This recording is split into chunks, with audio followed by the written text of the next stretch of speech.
Donc bonjour chers élèves, aujourd'hui nous allons continuer nos leçons de conjugaison sur le passé composé en nous attardant cette fois sur les participes passés des verbes du second groupe et des verbes du troisième groupe lorsqu'ils sont conjugués au passé composé avec l'auxiliaire avoir. Donc nous verrons plusieurs formes de verbes, notamment les verbes en IR, donc comme choisir ou sortir. Choisir qui est un verbe du second groupe et sortir qui est un verbe du troisième groupe. Je le sais parce que même si les deux se terminent par IR, lorsque je conjugue choisir à la première personne du pluriel au présent, ça donne nous choisissons. On a le son ils sont.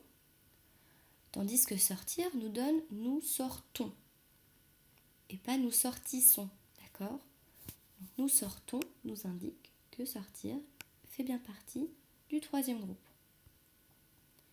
Nous verrons également comment sont construits les participes passés des verbes qui se terminent par dre, D-R-E, comme les verbes prendre ou vendre par exemple, des verbes en war, comme les verbes pouvoir ou vouloir, ainsi que des verbes en RE, comme dire ou faire. Ce qui est très important lorsqu'on est au passé composé, c'est d'écouter, de faire attention à ce que l'on entend.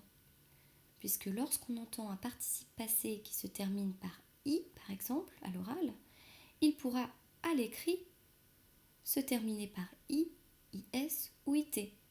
Et donc nous verrons dans cette vidéo quelle orthographe est la bonne dans quelles circonstances. Lorsque l'on entend un participe passé se terminer par u, il prendra un u tout simplement, lorsqu'il est conjugué avec l'auxiliaire avoir bien sûr. Et si l'on n'entend ni u ni i, dans ce cas-là, on mettra un t. Donc pour les participes passés qui se terminent par u, plusieurs verbes ont leur participe passé en u. C'est le cas de voir, j'ai vu, de boire, tu as bu, de lire, elle a lu. Donc là, nous voyons que systématiquement, nos participes passés se terminent par u. Recevoir, nous avons reçu. Entendre, vous avez entendu. Et vouloir, ils ont voulu. Il existe une exception, c'est le verbe devoir. Puisque le verbe devoir, lorsqu'il est conjugué au passé composé, va donner j'ai dû avec un accent circonflexe sur le u. Et ça, c'est pour le différencier du déterminant. D'accord ? J'ai dû. Le dû de j'ai dû n'est pas le même dû que dans du pain. Je veux du pain. Donc pour différencier le déterminant du verbe, on va mettre un accent circonflexe sur le u du verbe. Donc je vous ai dit précédemment que les participes passés qui se terminaient par le son i pouvaient s'écrire de trois manières.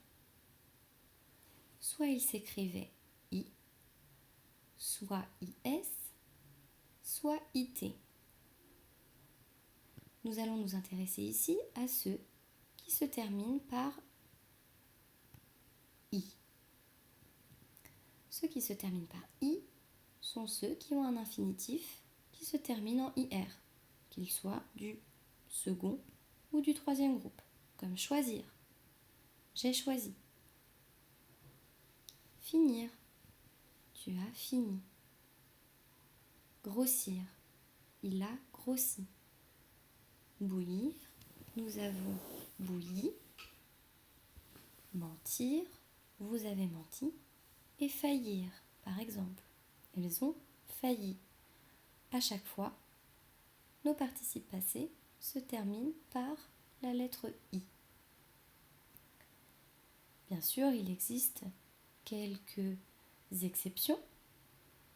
Donc c'est le cas de suivre, par exemple. si suivre ne se termine pas par IR, son participe passé, lui, finira par I. On verra qu'il n'est pas tout seul. Donc à présent, ceux qui se terminent par IT, ce sont les verbes qui eux-mêmes se termineront par IRE à l'infinitif.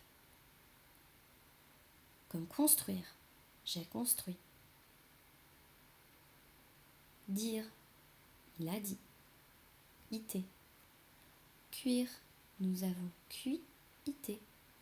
Écrire, ils ont écrit, IT. Donc je vais vous donner ici d'autres exceptions, puisque les verbes bruire, luire, nuire, rire, sourire, qui est noté 2 fois puisque c'est important, et suffire, eux, prendront un I. Plutôt que IT. Donc à présent, intéressons-nous aux verbes qui ne prennent ni I ni IT, mais qui prennent IS. Ce sont ceux qui se terminent par mettre ou prendre. Donc mettre, j'ai mis, prendre, tu as pris, permettre, elle a permis, apprendre, nous avons appris. Dans tous les cas, du coup, j'aurai IS. Évidemment, une petite exception persiste, quérir. Voilà, quérir est un verbe qui se termine par IR, mais qui prendra IS plutôt que I. Donc ce qui peut nous aider pour savoir s'il y a un T, un S ou rien du tout, c'est de transformer les participes passés dans leur forme féminine. Par exemple, cuire au participe passé, si je ne sais pas si c'est IT, IS, je le mets au féminin, ça me donne cuite et non pas cuise. Donc c'est qu'il y a un T. Pareil pour pris. Pris au féminin donne prise. Donc il y aura IS.